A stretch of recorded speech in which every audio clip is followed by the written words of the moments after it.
Fear of failure is good. Fear of failure will keep you up at night, planning and rehearsing and going over contingencies. Fear of failure will keep you training hard. What's up, RicoCap family and traders? What a wild week, but I'm back for another weekly recap on what the hell happened in the market, how we navigated in some of our trades that we took. So, of course, big week this week. We had a lot of economical news as well as the Fed decision. Now, this was the big thing this week. We needed to see what the Feds were going to cut rates at and how the market was going to react. So let me go step by step, or let me go day by day and kind of show y'all, some of the trades we took, my thoughts, and then of course how the market reacted. So kind of just jumping into it real quick. Looking at Monday, this was Monday's action right here. And as you can see, SPY was kind of just, doing exactly what we thought we would on Monday, which was not much.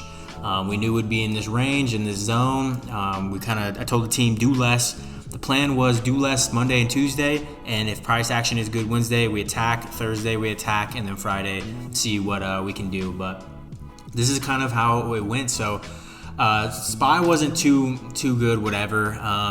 QQQ, this was Q, I'm sorry, and this was SPY. SPY kind of the same thing, even worse though. But QQ and SPY, whatever. First trade we took on Monday, right at open on live, was NVIDIA, and I made a video about this already, so if you want to check that out, go for it. But just kind of briefly, I saw NVIDIA in a kind of a bear flag on the 5-minute. Market was kind of pushing down a little bit, and I saw NVIDIA open up under our 116.87, no hesitation. We slammed puts and we rode it all the way down near the 114 level that we had right there. Look at this. Notice this huge, play, kind of candle wick that we played on Monday. And this was very important going into the week, because if I zoom out, notice how this was the same exact liquidity that we gapped up and made overnight from Thursday, Friday. So, and we're back to it right now. Notice how these things aren't random, even from Monday to here, we see kind of the same levels playing out, and it's just crazy. So first trade, banked on that, did that live, and I think we ended up playing some QQQ puts as well. Just kind of a quicker trade back down to our 470 level. So from 472, 470, beautiful trades there, done 2 for 2, call it a day going into Tuesday. Now Tuesday, I thought we would be for sure the more choppy range, but not at all. We gapped up some, about $2, $1.50, and I was ecstatic about this, because if we gapped up and this was going to be a range day, we're coming right back to eat that gap, meaning liquidity's down here, and we're going to ride some puts right down, and that's exactly what we did. We opened up above here. Now we start pushing up higher. That's exactly where I ended up taking those puts with the team. We ended up slamming those puts right up there on that candle, and immediately, we start fighting a little bit on the 15, but the next 15 we dumped all the way down into the gap and almost started eating most of it. But from 477 to 474-ish, so $3 move down. We ended up getting over 100% on those puts. In hindsight, my entry could have been a little bit better. I didn't think we'd push up a little bit higher, but I was fully prepared for us to come tag this and then reject. But nonetheless, we banked on that. Second play was Q puts down here to finish the rest of the gap, which this ended up knifing more than I thought. I thought we'd reverse here. We ended up selling off a little bit more.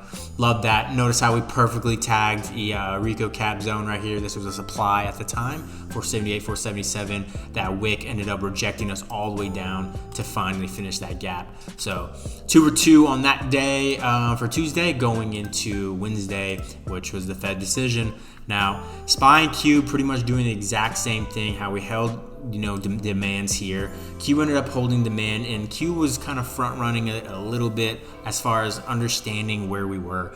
We were holding this demand, and look at all these wicks right here on the 15, knowing buyers are there. Now, they did try and fake us out as we pushed down briefly to try and lose this zone, but came right back up. it was just one of those days, and this whole month really, that they're just trying to trick us. And notice how we opened up above this demand as the Fed decision happened, and we pushed all the way up to the next zone at 478, 477, and we ultimately rejected it, kind of going into close again, and everyone was very bearish, right? We ended up playing calls. I told the team above 560, 516 we can take calls, but as we opened up in this demand, I kind of was already kind of seeing the matrix and realizing calls are going to work here. So as we started aggressively pushing up, at least to this zone 564, I tried to alert it as fast as I can. I was trying to get filled at the same time. I got filled at like 120 a contract, and ended up running to 160 plus in like seconds. So I didn't really get too much feedback on the team on that trade. I don't know if they caught it. Maybe they did it. Maybe they did with me. It was very hectic. And then, of course, we just rejected and came right back down. We started kind of pushing lower, newer intraday lows into, that day for Wednesday. And everyone was bearish. Everyone on Twitter was bearish. Everybody and their mom and their grandma were bearish.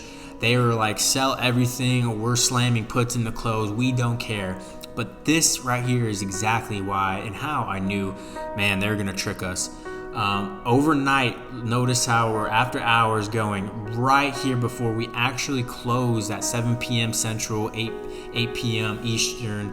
I'm talking minutes before we close. We ripped right here, dollars.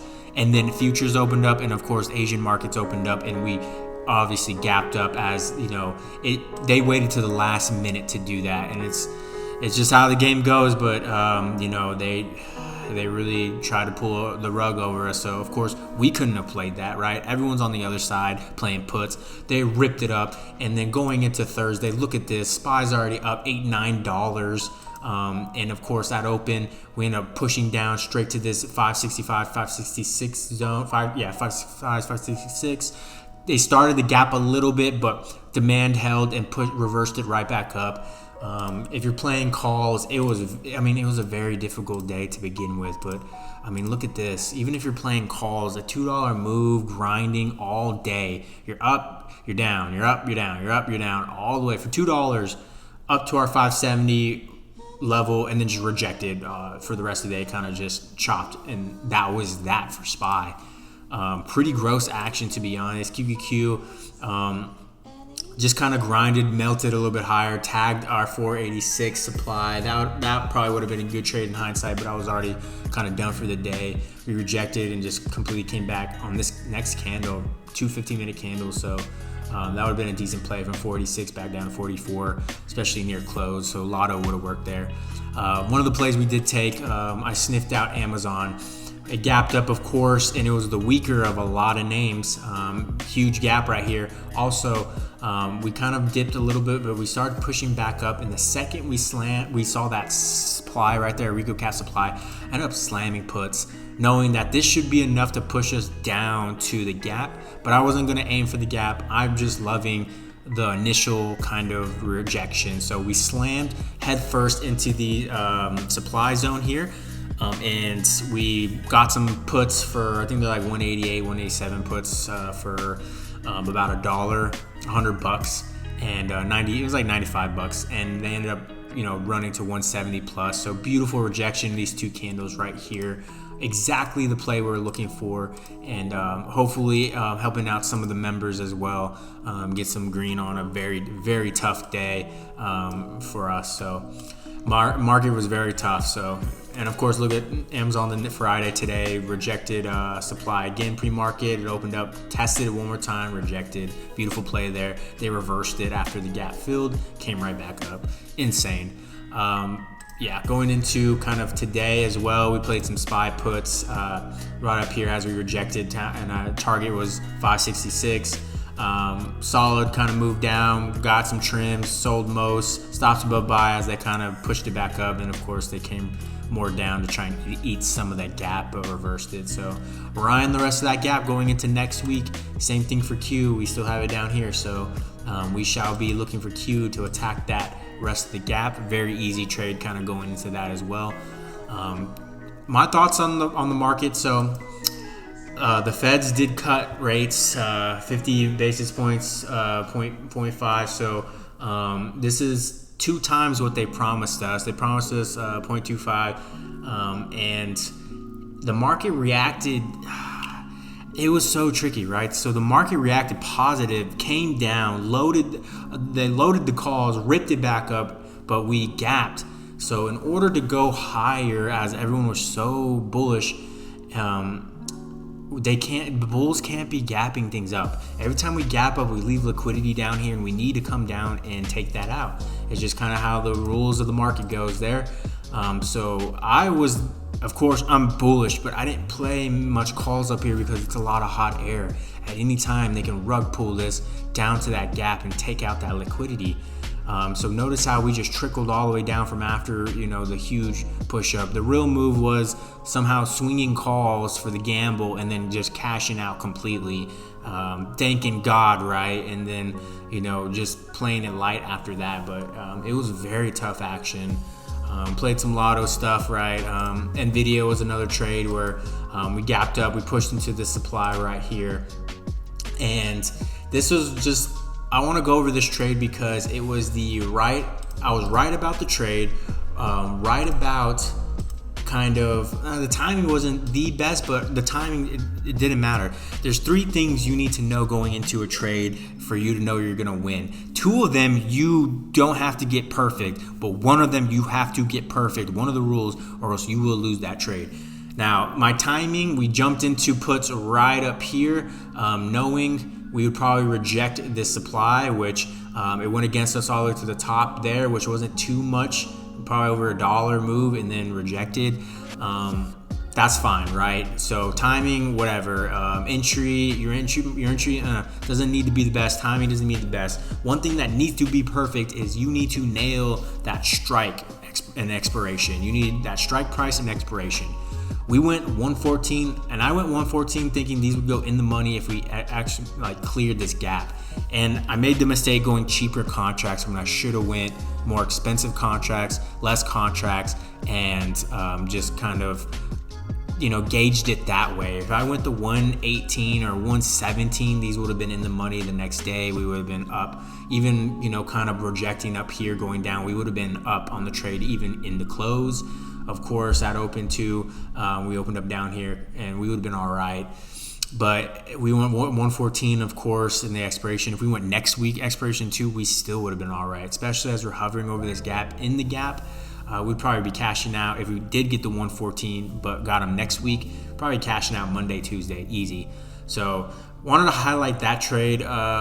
We were on fire all week. This trade did not work out. Took an L on this. And it came very close. We did some of the gap here on Friday, but it just wasn't enough.